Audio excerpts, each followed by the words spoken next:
CM Revanth రెడ్డికి BRS నేత హరీష్ రావు లేఖ రాశారు. బీఆర్ఎస్ ప్రభుత్వ హయాంలో నూనె గింజల ఉత్పత్తిని పెంచడానికి రైతులను చైతన్యవంతులుగా తీర్చిదిద్దామన్నారు బీఆర్ఎస్ నేత హరీష్ రావు.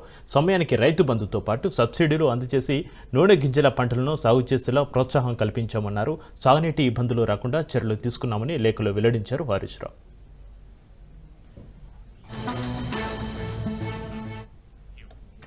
నాటి ప్రణాళికబద్ధంగా నేడు తెలంగాణ రాష్ట్రంలో పెద్ద ఎత్తున నూనె పంటలు సాగు చేస్తున్నారు. ప్రస్తుతం పొద్దుతిరుగుడు పంట కోతకు వచ్చిందని సన్ఫ్లవర్ గింజలను విక్రయించడానికి ఇప్పటిదాకా రాష్ట్రంలో కొనుగోలు కేంద్రాలు ఏర్పాటు చేయకపోవడం విడ్డూరంగా ఉందన్నారు హరీష్.